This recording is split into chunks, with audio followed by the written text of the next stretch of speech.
I'm sure the good people who are out there, people of other faiths, they can understand this moral decline of society, Jews and Christians. So we don't like that our women are out there being prostituted. It's not right. But now how can the brothers defend themselves? Allah's given us the formula, and their urge is coming out and they're boiling up inside. And you know what? This is a major sin involved in illegal sexual intercourse.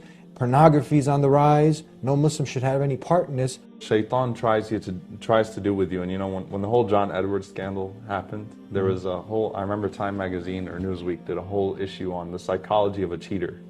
And in essence, when a person cheats, what they try to do is they try to ignore reality and they try to ignore the consequences of their actions. So for example, a person that's cheating on his wife will not pull out his wallet and show the woman that he's cheating with the pictures of his kids. He's going to keep his cell phone on silent. He's not going to be able to talk on the phone and things of that sort with his, but he wants to ignore reality and ignore the consequences of his actions so that he can ignore a temporary pleasure. That's the struggle of life with Shaitan, with the devil, and of course in this regard. So in pornography, engaging in premarital relationships, this will damage your entire life. In essence, every relationship you go through, a part of you will die with that relationship. You would have had some secrets that you've given to the other person. You would have, had a level of trust now that's going to go down the drain.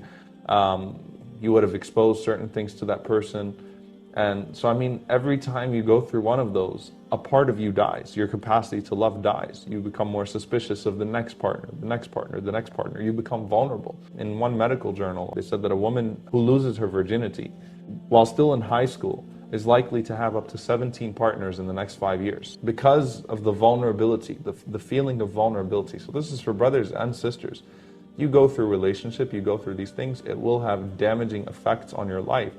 In essence, even in marriage, you'll still have those lusts, you'll still have those, you'll still be looking all over the place, and you won't be satisfied at home. And that's what's happening here in this, here today, unfortunately. And over 50% divorce rate in this country. That means when you walk down the aisle in the United States, there's a greater than half chance that that person is going to be battling you in court for custody or for your wealth. Islam is the self-defense to all of this negativity, evil that happens. Look at studies, a study from Harvard of people who have premarital sex and the chances of their relationship coming to an end just because of this. And Islam prevents this from happening if you just follow the way of life from the Creator. Imagine a society, and it's not a utopian vision, we're talking about how to have happiness in the home. If the husband is not looking all over the place and his only source of sexual satisfaction is his wife, when he comes home, he looks at her, and Islam also encourages the spouses to look good for each other in the home. Abdullah ibn Abbas, the great companion, may Allah be pleased with him,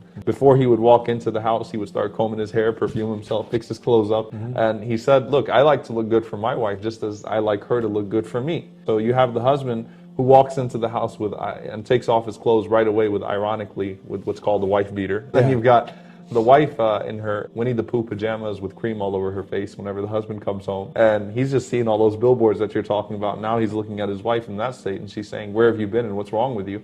Then, you're obviously creating something very unhealthy. So the wife will look elsewhere for satisfaction. The husband will look elsewhere for satisfaction, whether it's in the form of virtual satisfaction, in the form of pornography, which unfortunately is killing not just our youth today, married couples today.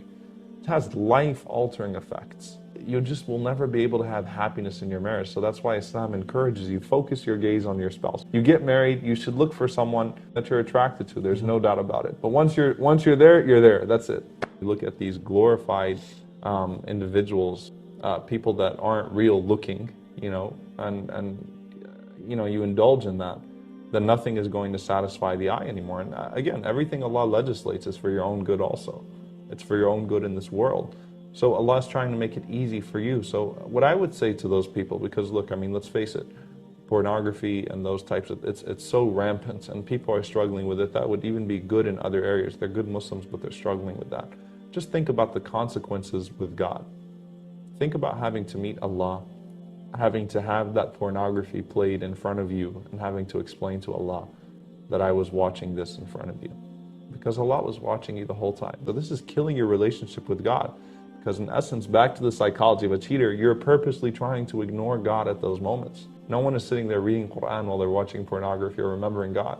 They're trying to forget that God's watching them at that moment. So Remember, God is watching you. You are in observance of Allah, and Allah is in observance of you. Inshallah, whenever the time comes, you save yourself for the right sister, save yourself for the right brother, then inshallah you would find that satisfaction in looking at them, and you would find that satisfaction in being with them. And the superficial aspects of beauty would definitely go away, but the inner beauty would be your focus, and that would allow the person to remain beautiful in your eyes for the rest of your life, inshallah.